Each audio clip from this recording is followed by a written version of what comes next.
আসসালামু আলাইকুম সবাইকে শিখন এগ্রো ইউটিউব চ্যানেলে স্বাগতম। আমি গত দুদিন আগে চারাগুলো লাগাইছিলাম, খুব ছোট থাকতে লাগাই দিচ্ছি, কারণ বৃষ্টি হইতেছে, এই জন্য বাইরে রাখাটা ঝামেলা হইতেছিল। এই যে লাগাই দিচ্ছি, সকালে এসে গাছের গোড়াগুলো আলগা করে দিচ্ছি। যেদিন লাগাইছি ওই দিন থেকেই বৃষ্টি অবস্থায় কিছু গাছ নষ্ট হয়ে গেছে, যে পচে গেছে। যে গাছের গোড়া পরে আলগা করে দিচ্ছি, না হলে আরো সমস্যা হয়ে যাবে। আজকে আবার একটু রোদ উঠছে, গত দুদিন যাবত একটানা বৃষ্টি, এই জন্য গাছগুলা সমস্যা হইতেছিল আর কি। সকালে এসে আবার গাছের গোড়াগুলা পরিষ্কার করে আলগা করে দিচ্ছি, কারণ বৃষ্টি হইলে গাছের গোড়া আলগা করে দিতে হবে। গাছের গোড়া আলগা না করলে গাছ পচে যাইব বা মরে যেতে পারে। গোড়াগুলো আলগা করে দিলে দেখা যায় যে নষ্ট হবে না গাছগুলো। বেশি নষ্ট হয়েছে না, কয়েকটা গাছ শুধু নষ্ট হয়েছে।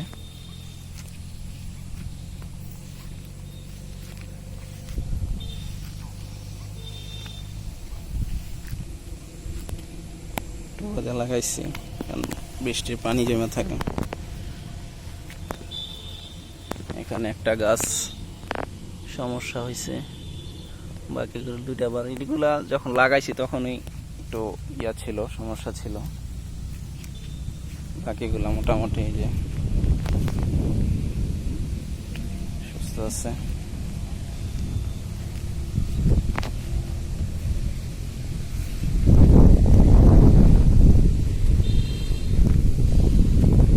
মরিচ গাছ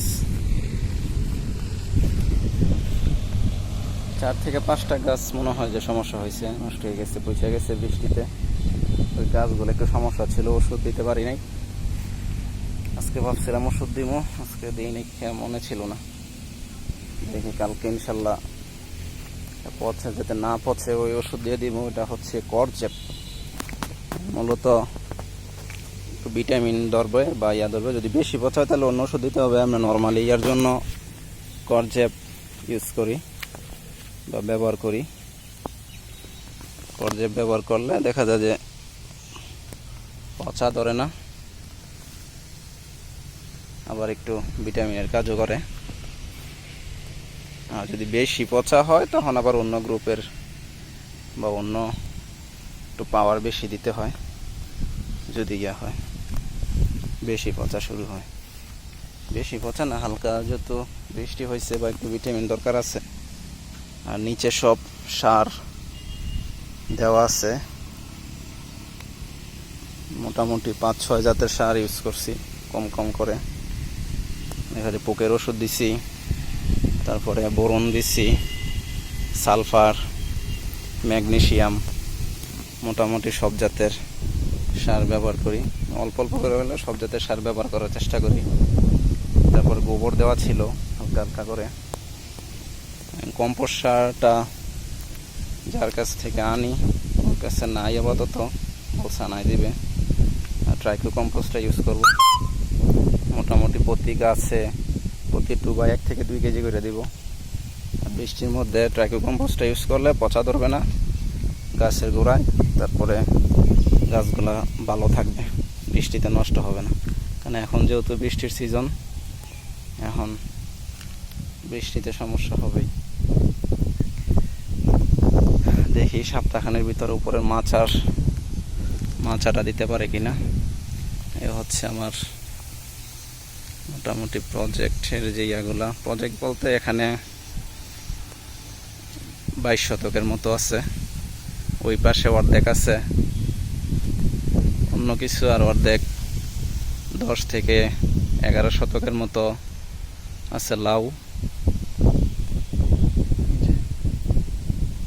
এই যে আমার ফুল যেই লাউ এরিয়াগুলা সবগুলা একদম ছোট, হয়তো সপ্তাহখানেক পরে লাউ গাছগুলো অন্যরকম হয়ে যাবে। আবার বৃষ্টিটা না আসলে একটু অন্যরকম হবে।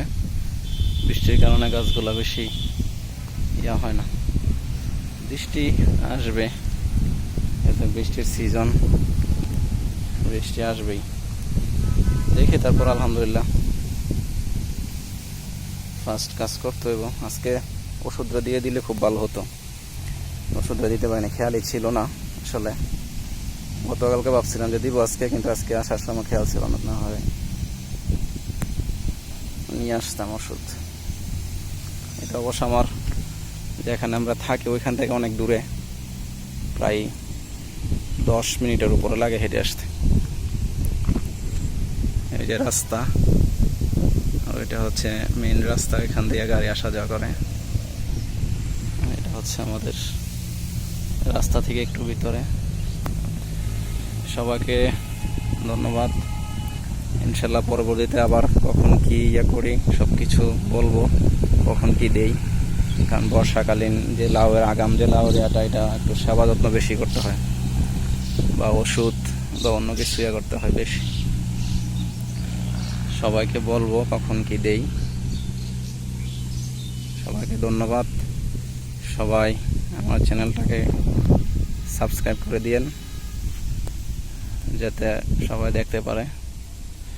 সবাইকে অনেক ধন্যবাদ। আসসালামু আলাইকুম।